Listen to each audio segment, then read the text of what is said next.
Hi, I'm John Papola, and you're listening to the Emergent Order podcast. In this episode of the podcast, I share a conversation with one of my favorite people. He's the former president of the American Enterprise Institute. He's now a Harvard professor and the star of my second feature film, The Pursuit, Arthur Brooks. Arthur is an economist, a social scientist. He has devoted his life to trying to understand happiness and how happiness manifests, what we can do about it, and his recent writings about the transformations that take place later in life. And so I hope you get as much out of it as I have, and if you're like me and you're over 40, I think you will. It's been a little while since we've spoken, Arthur, but every time we talk, I get so much out of it, so I figured why not record one of those conversations for everyone else to enjoy. Totally. Congratulations on the new podcast, by the way. That's great. It's we've taken the opposite tact of your fantastic podcast on Vox. You produced something that was short and was highly produced with lots of great music and multiple guests, and I'm doing the lazy version, which is having a long-form conversation with almost no production value. So other than the quality of the conversation. So well, that's good because my highly produced podcast at Vox got canceled after the second season. So well, so maybe you've got the right approach. Well, at least I've mitigated the downside as far as the cost of the pain of the failure. One of the things I wanted to really talk about at the center of our conversation is this really interesting Atlantic article that you wrote about. In some ways, you were encapsulating yet again what I think has been a theme for your work, which is our pursuit of happiness. And I'm detecting perhaps that maybe, like so many great social scientists, this might be your singular work, and it comes in different forms. Is that fair to say? Like Nassim Taleb has one idea that he's written multiple books about, but they're all interesting and different, but they all center around our misunderstanding of risk. Yeah, it's a good question. The question is whether or not you get more than one big idea. And, I taught entrepreneurship for a long time, written a textbook on the subject, and scholars disagree with entrepreneurs whether or not people have variations on one idea. I mean, the truth is that most people don't get one idea. So, this is not exactly a problem if I did have just one idea. But I think that's not clear. We don't exactly know, whether people can be sort of serial creators of different ideas and concepts, whether or not you've got one inflectingly different idea than everybody else, and then can have another one and another one and another one, or whether or not you've got that one big thing. Well, I one of the things I loved about this piece that you've written is that it recast some themes that we explored with our movie together, The Pursuit, and that your prior work around happiness and the contributors to happiness, faith, family, community, work, you're now looking through a different lens. What was the motivation to take this sort of retrospective look? It's very personal.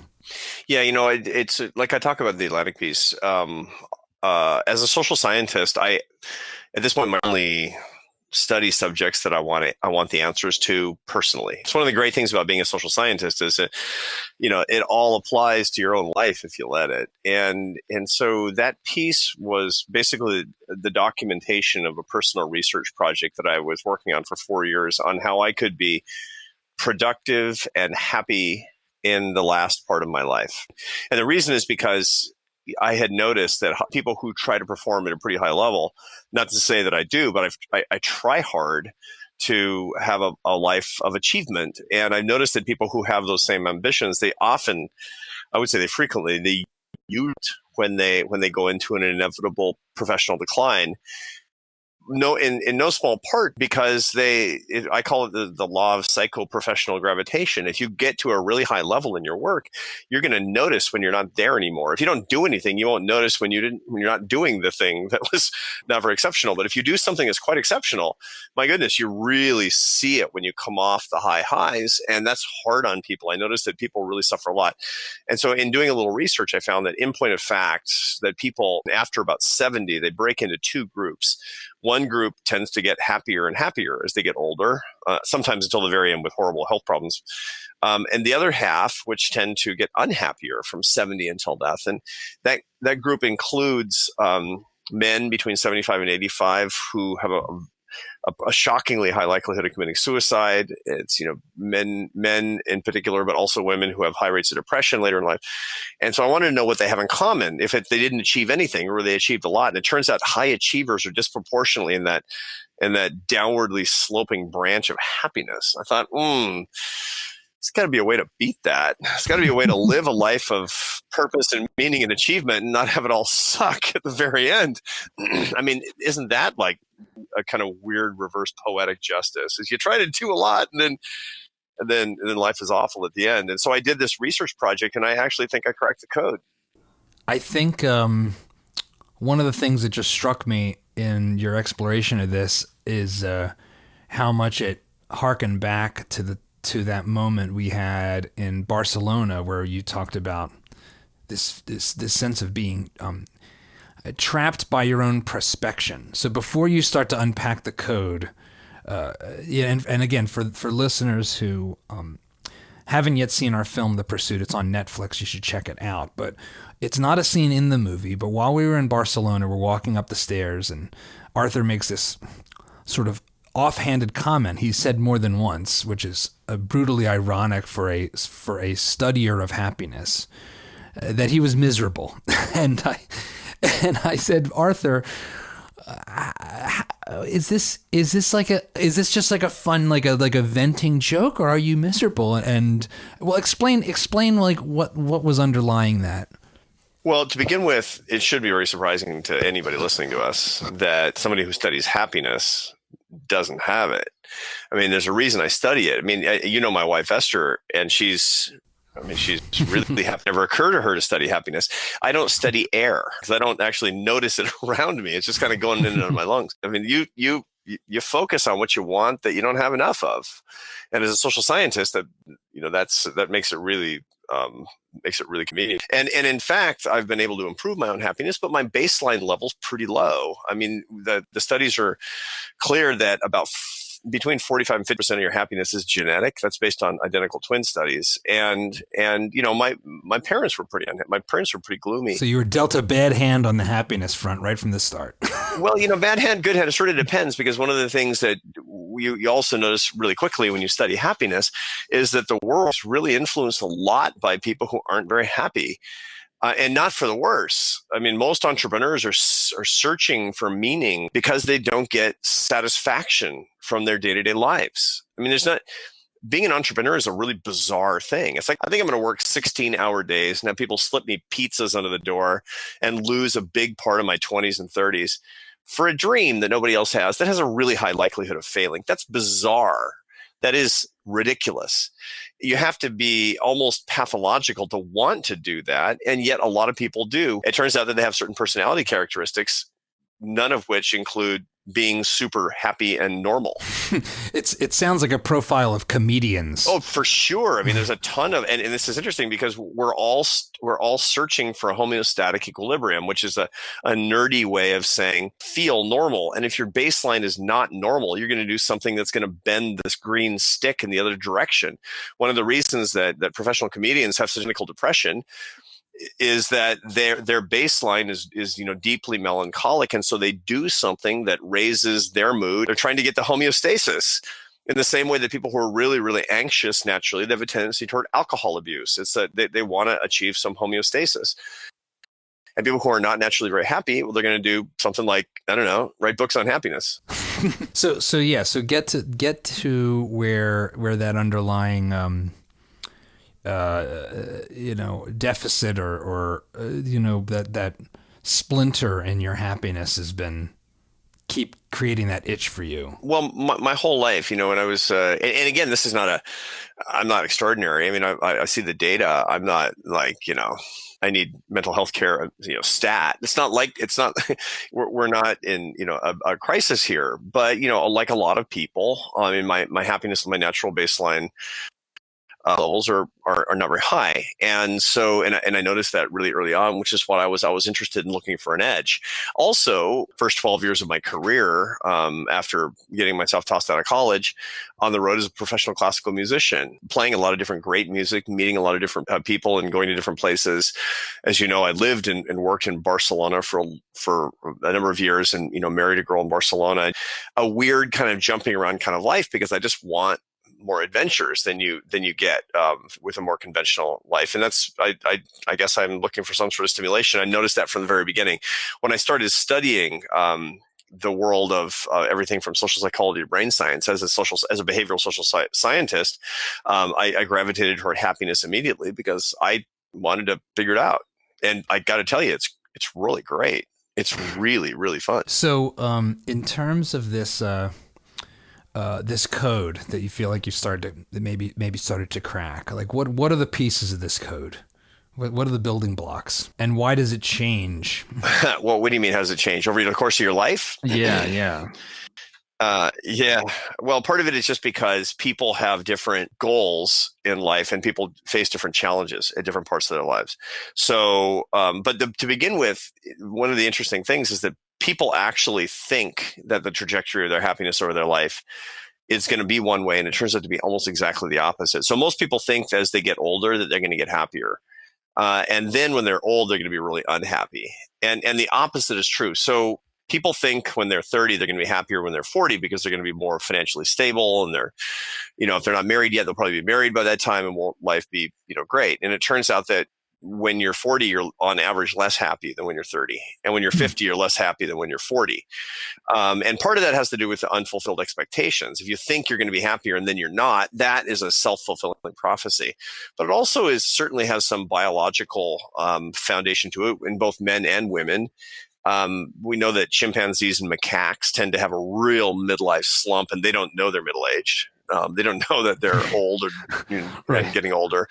Yeah, they're not looking around saying, "Why did you buy a sports car?" Yeah, that's right. The chimpanzee sports car. One of the easiest things to do is to teach a middle-aged chimp to smoke. It turns out because they get addicted super fast. Like, give me anything, just give me some relief. I'll take anything. And so,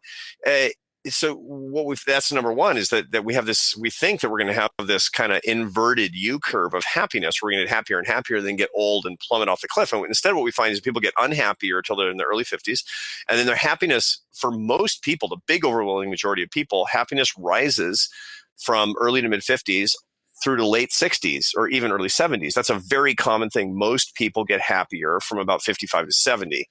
And then you break up into these two groups. And what nobody's ever done is try to understand the dynamics of happiness after 70, how you can be in an upward trajectory, not a lower trajectory. And that's what I'm really working on right now. That's what I'm interested in. I mean, I've been working with high achievers, entrepreneurs, wealthy people, creative people. And I've noticed that people kind of leave their happiness up to chance. And it's just insane.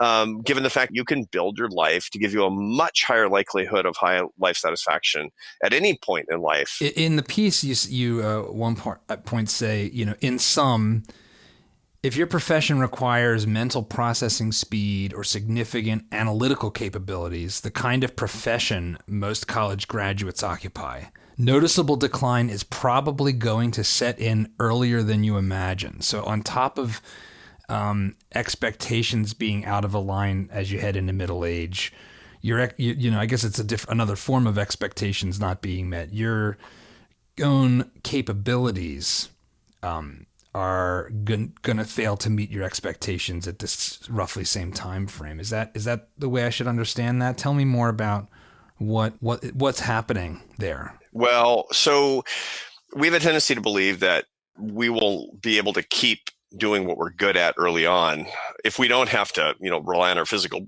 or brute strength, if we're not professional athletes or doing something that requires a lot of lifting, there's no reason if we keep our marbles that we shouldn't be able to keep doing it on and on and on and on. And the data are abundantly clear that people in idea and thought professions, so the lawyers and doctors and accountants and consultants and filmmakers and college professors, that they tend to decline in their ability to, particularly in their analytic capacity, analytic speed, and their innovative capacity. It just goes down a lot through the 30s and 40s. Most of these professions, people find, based on the evaluation of their results, but also the quality of their creativity, that you tend to peak in your late 30s for most professions, most idea professions, early 40s at latest. And nobody talks about that. People just sort of figure it out the hard way. They're like, I thought I could go on and on and on and on. And some people can. You always hear about these special cases of people who are doing these amazing things, performing at an incredibly high analytic level in their 80s or 90s or something. But those are these outliers. I mean, it's just not the case for most people. Most people actually find that their, the memory is declining a little bit, and their analytic capacity and their innovative in being able to figure out problems, it's actually declining a lot in their 40s and 50s. And they find that incredibly depressing and distressing. And they feel like they're failing as professionals and as people. And it turns out it's the most normal thing in the world. I mean, that as a 42-year-old creative person, that was part of the. It's funny. So you lay out these two forms of intelligence, and that are, sort of suggest the reasons why different jobs, different professions, and different life stages are going to, play to our strengths and weaknesses. One you call fluid intelligence. The other is called crystallized. Lay that out for me, because it's we're talking, I think, about this transition from being more fluid to being more crystallized. So what did that mean? What's fluid intelligence? Well, fluid intelligence is analytic capacity and your ability to innovate. And that's what most people listening to us makes them good at what they do in their 20s and 30s. That's what gets you where you got professionally. That's how you made your name excellent. If you're a decent achiever in any kind of cognitively challenging industry, which everybody listening to us is involved in practically, whether you're a teacher or a manager or a lawyer or whatever, your fluid intelligence made you good at it. That's what got you through college. That's your fluid intelligence. The problem is that's what declines in really fast through the 30s and 40s. But that's only part of the story. I'm talking about the work of a social psychologist named Rick Cattell, a British social psychologist, doing this work in the 70s. And it's been improved on a lot since then. That's fluid intelligence, what I was talking about. But there's another kind of intelligence called crystallized intelligence that doesn't require fast analytic speed. It requires a library of knowledge and being able to synthesize a lot of things that you know. Crystallized intelligence is basically wisdom as opposed to fast analytic speed. That actually rises through your 40s and 50s and 60s and can stay high, very high through your 70s and 80s, as long as you're not becoming demented or something. The problem is that people want to continue using their fluid intelligence, used to, and they don't actually move into areas of their own profession or other professions that reward crystallized intelligence. It rewards instruction. So your ability to teach people things, to break down ideas, to synthesize a bunch of other people's innovations into a whole. I mean, it's amazing. I figured this out, kind of backed into it. I'm a college professor, and early on in my career, I was writing some just incredibly long-haired stuff. In my mid 30s, I was writing papers for literally, I'm in my mid 50s now. I'll look at it and I literally don't understand anymore. I mean, I could figure it out presumably, but I was writing this stuff and it wasn't very interesting, but it was kind of art for art's sake, technique for technique's sake. And it was innovative as far as it went. I was doing early AI stuff. So I was doing something called genetic algorithms. Where you have learning algorithms that would solve problems and learn on their own. Now it's not that I can't do it. I want to do it now is actually taking a lot of other people's innovations and blending them together in a story that actually says something and is very, very useful. And what I've found as a professor now is I'll talk to young professors, young like economists who are doing this. They got hair growing out of their work. It's so technical. And and they don't actually know why it's useful or important. They just know how to do it. And what I'm really good at now is I can look at their stuff and say, oh, you know how you could apply this? And they'll say, really? And it's the weirdest thing. I couldn't actually write the theory, but I can tell them how to use their theories much better than I was in the past. And that's because I have much higher crystallized intelligence, knowing a lot of stuff that's in my library, but lower fluid intelligence, which is my ability to come up with brand new volumes of thought. I get to use everybody else's stuff. And that's what we need to do. So in other words, you see decline, that's normal. What you need to do is to go from one success curve to the other success curve, which comes in right behind it. And most people never make the switch, and that's why they're frustrated. It sounds a lot like a kind of change in our pattern recognition, our approach to patterns. When you're young, you don't have a lot of patterns or ruts in the road for you to get caught in, which is great. But it also, means you don't necessarily have a lot to draw on from an experience perspective. But then, as you get older, if you're great, you can use that experience as a kind of pattern library to apply, like a kind of a accumulation of case studies. Is there something about sort of the way we handle pattern recognition that is part of the way you think about this?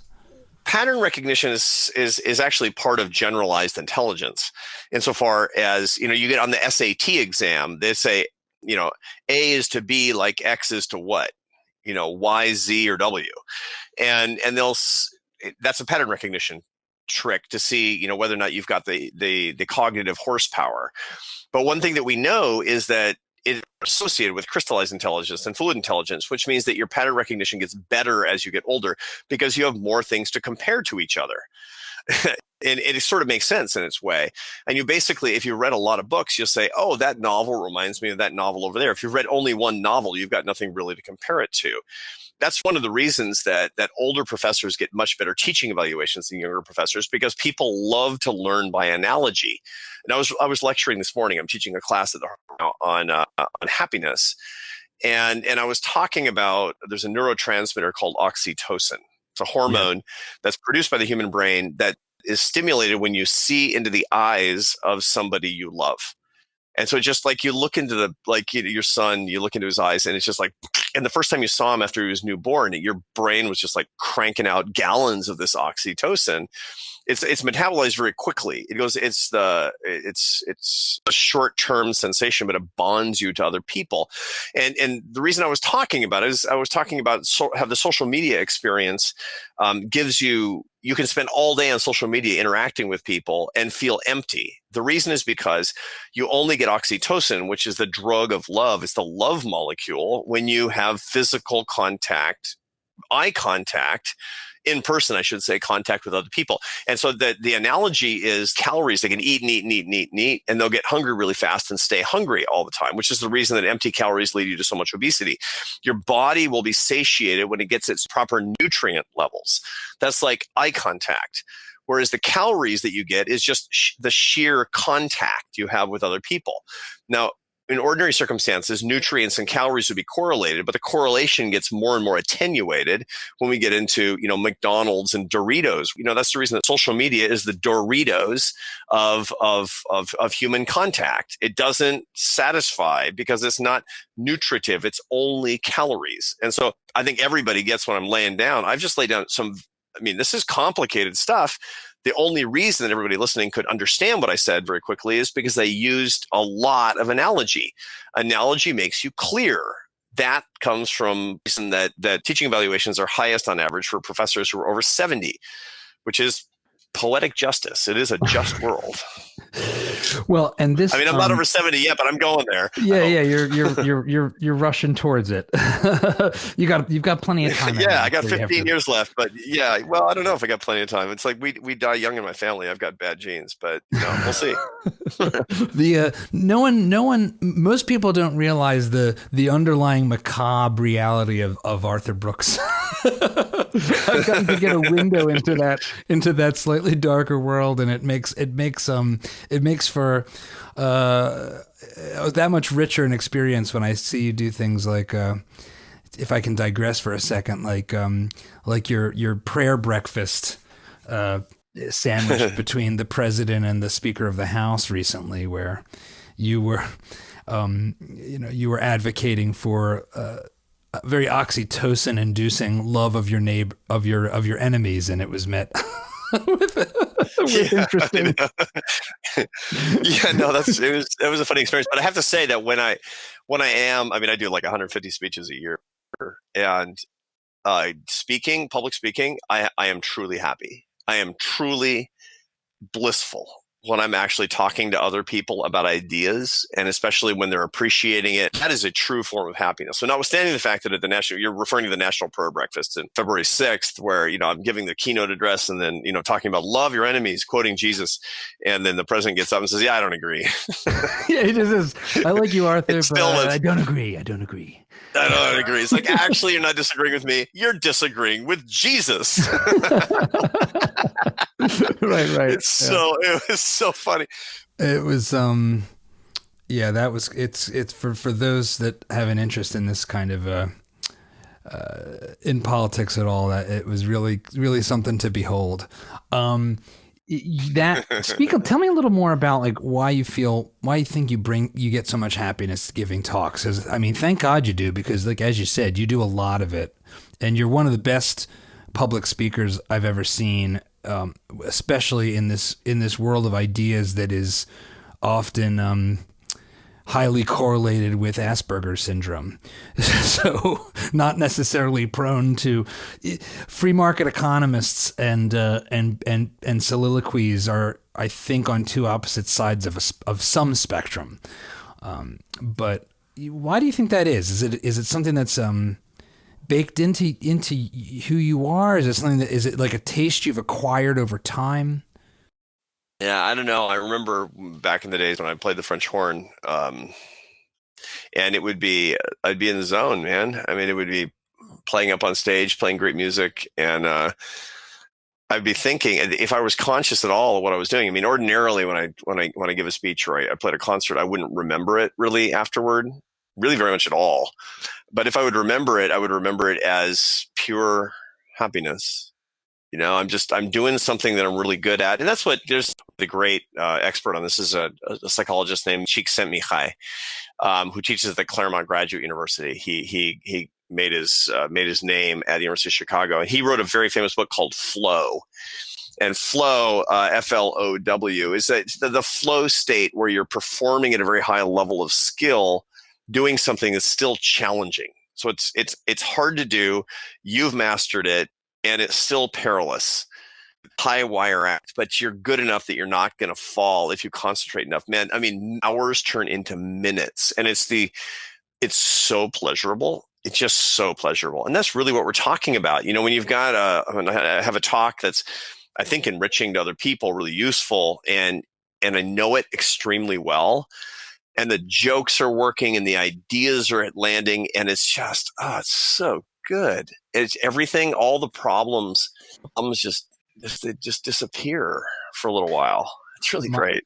My wife Lisa recently showed me a little cartoon character, and she teed a little comic strip, a one-panel comic, and she said, "I think this is very important." She texted me, and I'm waiting for what this important thing is, related to your health.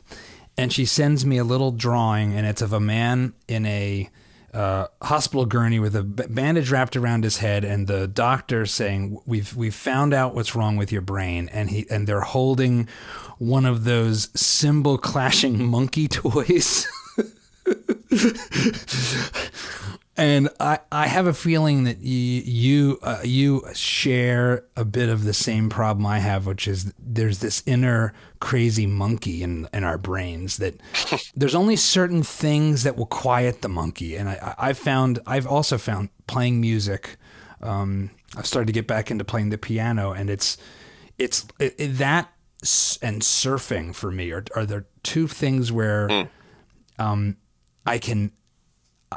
because of the demands of it, the demands of the focus, I can't get into this sort of the great lie of our age, which is multitasking. And there's no such thing really as multitasking. There's only heightened levels of anxiety and distraction. So I think that's the same. I think that's part of that same thing. It's just the singularity of that. If you're giving a talk, you're just giving every bit of your capacity to that at that moment. There's no worrying about the laundry list that's going to immediately emerge back in your head once you're done. Yeah, I mean, that's the Tibetan Buddhists always talk about the monkey mind, and you and I have spent time together in the Himalayan foothills with the Tibetans, and one of the things that they talk about a lot is the ways to dominate the monkey mind. The monkey mind is just what it sounds like. I mean, your mind is like a monkey, just like jumping around all over the place, unable to focus on any one thing. To the outsider, it would look completely insane. And if you can do something to tame the monkey mind, you can do effectively, to use a different metaphor, you can kind of get the machine to go off. I mean, I'm a horrible sleeper because I can't get the machine to go off. I mean, it's one of the reasons I don't use any drugs or alcohol, is because, I mean, I know it would happen. It'd be like, I got the machine off. I think I'll do this every single day for the rest of my life. I mean, it would be, it's not good. So you got to know yourself along these lines, but you get something that will tame the monkey mind a little bit. I mean, I do. I have a Catholic meditation practice, and my religious faith is really helpful along these lines. I don't use it for help. I mean, I use it for its intrinsic benefits. I think it's true. It's also really, really helpful along these lines. And then just my work, when I'm in the zone, I'm actually performing and doing what I do well, and I can get a flow state. That's intensely pleasurable. Something, in that sort of 4-quadrant matrix of happiness that you talk about in some of your talks and in a lot of your writing: faith, family, community, and work. Faith is the one that seems perhaps at the most steep structural decline in the West. And as someone who's, very strongly a practicing Catholic, what have you observed to be the problems with that because it's, I think, I've noticed something that I try not to just be glib and make fun of, but I've been to a couple of these sort of events where you have you'll have sort of a group of smart, sort of eclectic, creative, people, whether it's in Austin or New York or Los Angeles, and they'll get together for something that's almost like religion. It's like this shared search for purpose and meaning, and they'll talk about how they're in the search for purpose and meaning, but it's like an echo. It's incomplete, and you feel this deep sense of absence of that sense of meaning. And I'm not trying to say that everyone needs to have religion, but it definitely seems like it's part of a shift that's happened. What's been how do you think about this secularization that's happening and its impact on happiness? I'm actually not alarmed, and the reason is because religious activity, I mean, conventional religious activity, it tends to be highly cyclical.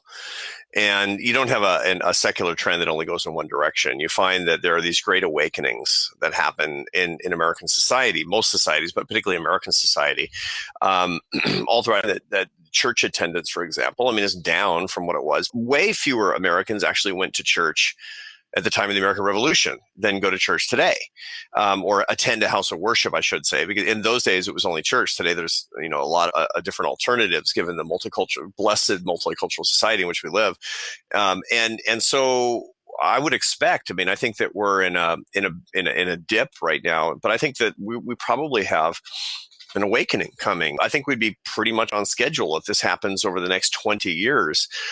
And there's other forms that come along with it. I mean, the great, the burst of religious activity was synchronous or contemporaneous with a burst of non-religious quasi-spiritual activity. And between the Civil War and the First World War, where the renewal of American society necessitated that people understand transcendent things. They realized that life was just not good enough, was not satisfying enough.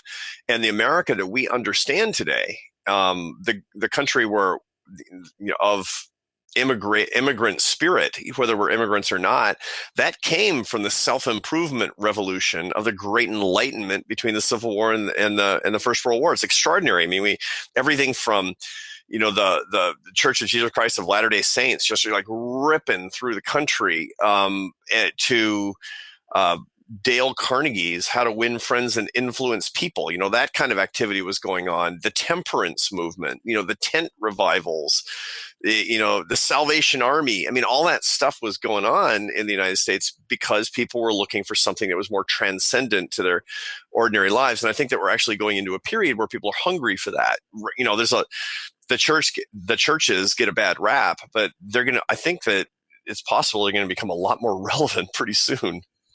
Yeah, I definitely feel that there's a hunger there, and I think it's been accentuated by the Dorito effect, if you will, of social media. I think we all, especially adults, recognize that the kind of shallow simulacrum of life that these digital platforms offer us, and we haven't yet quite figured out what the new way is to interact and to build community.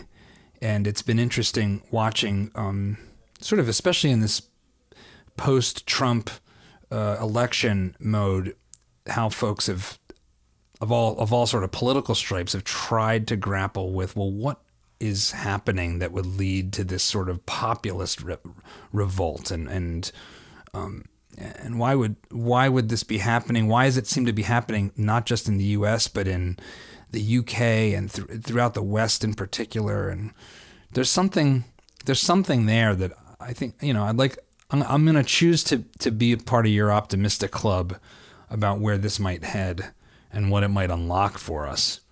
But it's alarming, sure, right? Yeah. Yeah, I mean, I think it is. I think the question, like you said, that this revival came after Civil War, and I think there's some.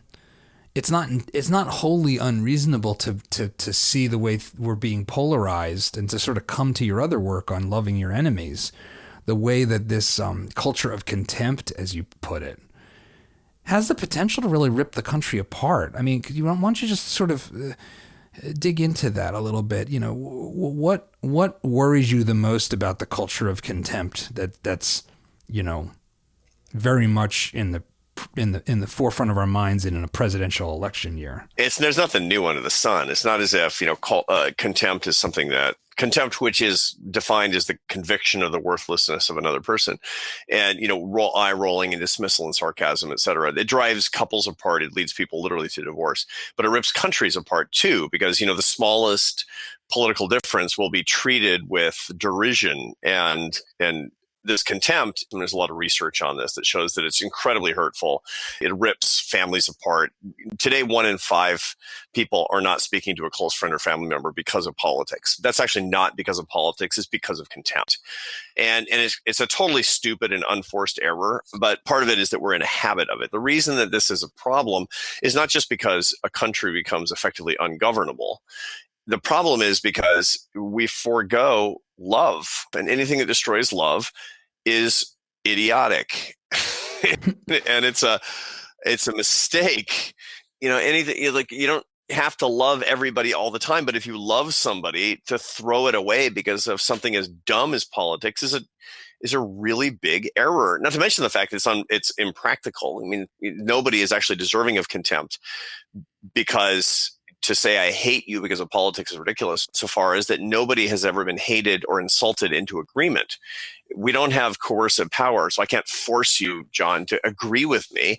All I can do is to try to persuade you. And contempt is the opposite of persuasion. It means that somebody will never be persuaded by you on this or any other subject. So it's morally problematic. It's practically problematic.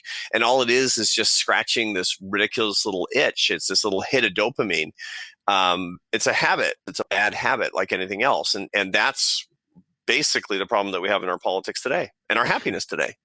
I saw, and I thought this was an Onion headline, but it turned out to be Time.com. A majority of New Hampshire Democrats would prefer a meteor extinguish all human life than Trump get reelected. And I'm sure you could replace Democrats with Republicans and Trump with Obama, and vice versa. But the fact that is not an Onion or headline. Well, I mean, let's dig into that a little bit. Tell me a little bit more about this meteor. Right. I mean, I'll just think about this a little bit, John. I mean, are you so sure that it's bad? It's kind of dark. There's in some ways there's nowhere to go from but up if that's where we're at right now. Where people will say all kinds of things, and of course they don't believe that. They think it'll be really, really horrible if Trump gets reelected. It'll be really, really horrible, and then Trump gets reelected maybe, and they go on with their lives. I mean, they don't like it, but they go on with their lives. In a survey, you ask these outlandish things because you're trying to elicit an outlandish result. Speaking of that, so in this has always been something that I find interesting, and I'd love to hear you sort of methodologically grapple with, in the study of happiness. Isn't that the primary thing we have to work off of is answers to survey questions? I mean, I know in our film together, we visit Denmark, which competes with Norway for the annual, top slot of happiest country. But then when you dig a little below the surface, you learn quickly that, what happiness is and satisfaction and contentment may not quite have even the same meaning in different cultures. Yeah. So how do you deal with how do you study happiness and have a healthy skepticism of surveys?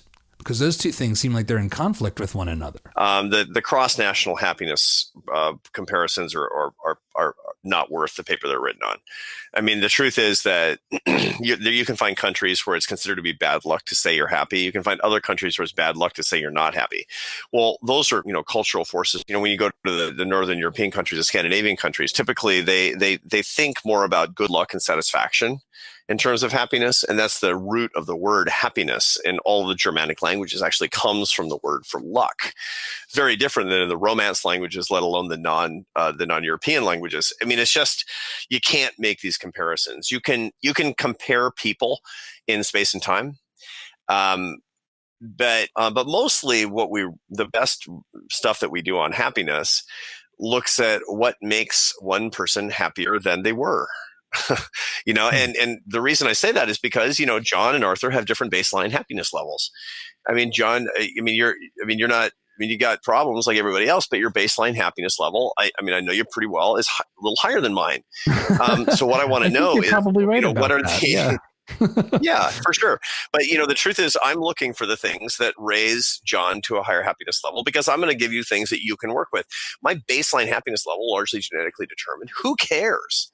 Who cares?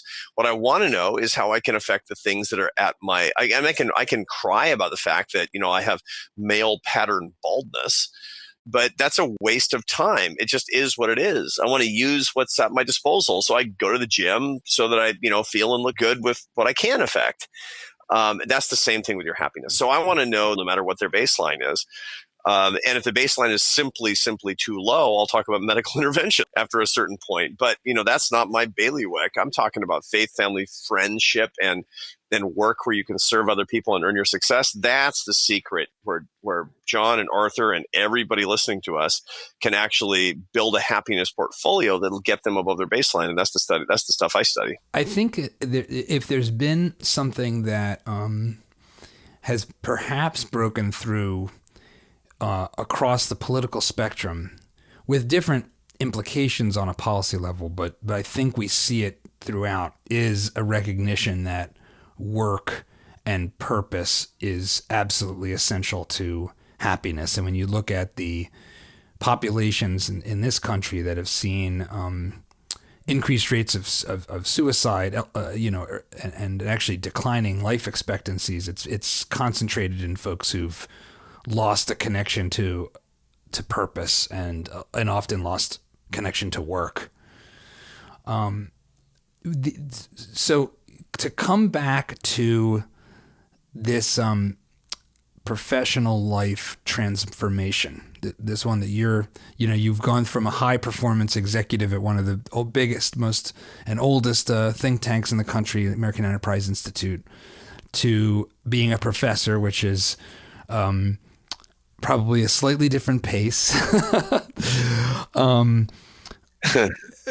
But in your piece, and I know you're an admirer of Hindu philosophy.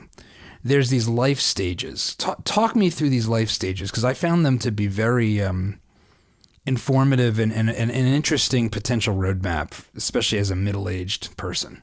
Yeah, no, you're early middle age. Don't worry, John. But the Vedic philosophy or Hindu philosophy talks about something. There's a word in Hindi called ashramas. The ashramas are the quarters, the 4 quarters of a balanced and good life. And it's very Hindu insofar as it looks at the perfectly balanced 100-year life with 25-year periods in it, 25-year sort of modules in it. The first is called brahmacharya, which is the student phase. This is when you're learning, you're building your mind, you're building your body, you're building your life. The second is called grihastha, which is the householder phase, where you work and you have a lot of energy and you start a family. Rewards of the world, you get money, power, pleasure, fame, in whatever amount that you get it. That's when you're going to get it. And that's considered to be like 26 through 50. We think of adolescence as being the only gateway from one period of life to another. It's like, I wonder if I can get Junior off my insurance, that kind of thing, where you worry about people, growing up and launching and that kind of thing. Well, in this ashramas, in this Hindu philosophy, there's a second major hinge point, which is grihastha, the householder phase, at 50 to the next one, which is called vanaprastha. Vanaprastha is actually a word that comes from 2 Sanskrit words, which means forest, and prastha, which means retiring into. So vanaprastha is the period where you retire into the forest. Obviously, that's a metaphor. You don't literally retire into the forest, although I suppose you could. But the whole point is you start pulling back from the worldly rewards. And that's a hard thing to do. That's actually harder than growing up. That's harder than going from 25 to 26. It's going from 50 to 51, or thereabouts, wherever the hinge is. But everybody's got to go through this zone, going from householder to vanaprastha. And what you need to do, the whole point is you need to graduate from the worldly rewards and start focusing on the transcendental rewards. Start getting more serious than you had in the past, thinking more about others, about the glorification of God, about the service to other people, about the stuff that is intrinsically rewarding. And if you don't do that, you can't get to the last phase. So the Hindus talk about from 76 to 100 is sannyasa, where you become a sannyasi, which is an enlightened one. And literally in past times, men at age 76 would say goodbye to their families in India if they were able to do so, which means you had to have some money. And they would, excuse themselves from family life and go sit at the foot of a Himalayan master, praying reading Vedic philosophy. And I mean, it's amazing that you would actually think about that, but that's because you had done this 25 years of hard spiritual transcendental work to get you ready for your own elite sort of spiritual Olympics at age 76. And I take this stuff really seriously. I mean, and then I'm really going to pay attention to my relationships. I'm really going to pay attention to my grandkids, and I'm going to travel and see a lot of things I've always wanted to see, kind of a bucket list, but they also have kind of a spiritual bucket list. If they're Catholics, they'll say, I'm going to go to mass more. Like, no, you're not. You have to train. You wouldn't go to the Olympics, 40 pounds overweight. You got to train for this. You have to train for elite love of God and love of others. And that's period between 50 and 75 or whatever. This period where you have to voluntarily start stepping back from the rewards of the world. And it's super, super hard to do. That's what I'm writing about right now. It was the piece in the Atlantic, and that's the book that I'm currently working on. What role in this time period do you think the empty nest plays in? And I think that this feels like this is probably a much more modern concept. Since people are having kids later in life than they used to. But that I love my son so much. It's such a big part of the joy of my family is being a dad. And I have that Italian problem where I don't want to say I'm a helicopter parent. I don't think I am, but there is a part of me that never wants him to leave. And so I know he's going to, and it is going to crush me because I know it. I know it from my parents. I talk to my parents multiple times a week, and it's just heartbreaking that I don't still live in their house for them. I mean, they're yeah. I mean, not everybody is like, it's not every family is like that. I mean, I love my parents; they were great parents, but I have to admit they weren't really that into me. So, um, and not every family is this close, but understanding that the bonds that we have with each other require that there's detachment there too. It's interesting, that people have a tendency to mistake love and attachment. And you wouldn't say, I mean, it's sort of easy to see when you're attached to physical things, attached to money, attached to power, attached to pleasure, attached to fame. Those are the substitutes. That's what literally St. Thomas Aquinas called those four things: money, power, pleasure, and fame, the substitutes for God. Because they have kind of a godlike divinity to them, but they're totally inadequate. And if you want to be unhappy, just chase those things. It's like guaranteed. It's the perfect formula for misery. The problem is when you get into these kind of gray zones, the problem is that you're mistaking love of God for attachment to mildly godlike idols. Well, you're going to be in for problems. And so, people will say, well, attachment's bad, right? Yeah. Well, what about an attachment to another person? Well, still, that's not love. And in point of fact, you are going to let your son go, and it'll break your heart sometimes, but it'll be intensely satisfying too. I mean, it's funny. I mean, I've got, like, I'm 13 years older than you are, and I've got my younger son. You know him. Have you met you haven't met my kids, have you? No, I've met Carlos. You're talking about Carlos. You met Carlos. Yeah. Oh yeah. Yeah. So Carlos is yeah. Well, he's in basic training for the U.S. Marine Corps right now in Parris Island, South Carolina, and because you can't talk to your kid at all. He's in basic training. You can only write letters, like literally write letters. It's super old school. They don't call home because they've got to make the new man. I mean, they got to break him down and build him up, and talking to mom and dad is going to get in the way of that. And he's super down with it. And I have to say, it's breaking my heart, that separation, but I'm so intensely satisfied. I'm so happy at a much deeper level that my son Carlos is fully alive. Saint Irenaeus, in like the year 390 says, or whatever, says, the glory of God is a man fully alive. If you translate it better, it should be a person fully alive. And it's true. Carlos is a man fully alive right now. And that's so much more satisfying than having him living with me. Even though I miss him and I want to be near him and I want to hear his adventures, I want him to succeed. I'm hungry for him to experience the full fruits of his manhood. And John, you're going to find the same thing. As we wrap out our time, what's the one piece of advice you have? You're in an elevator with a fellow, someone at that transition point. They're 50 years old. They just turned 50, or maybe you're at a bar with them waiting in the airport. Let's say, what's the one piece of advice you give that person that clearly is struggling with this transition? Have a balanced portfolio of happiness, which is to say, you have 4 accounts you have to invest in every single day. Your faith, whatever that means to you. You can be an atheist and have faith under those circumstances. That is a life philosophy that transcends you. Your faith, your family, your friendships, and your work. And when I say your work, I don't mean making money. I mean serving others and earning your success. Do you have a balanced portfolio, or are you putting all of your time, all of your dollar votes into the last part, which is effectively putting your whole pension in Greek bonds? It might work out, but I don't recommend it. It's foolish. And almost certainly the case is going to be for somebody in the airport bar who's unhappy. It's because he's malnourished in the first 3 parts of his happiness portfolio, he or she.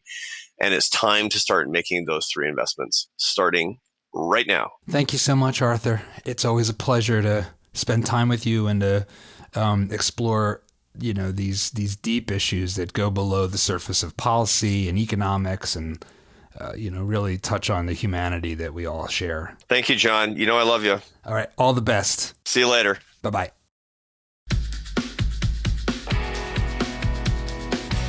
Thanks for listening to the Emergent Order podcast.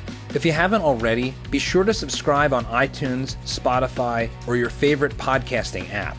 If you're interested in being a guest, shoot us an email at podcast@emergentorder.com. Our producer is Jesse Bennett. Thanks again, and speak to you next time.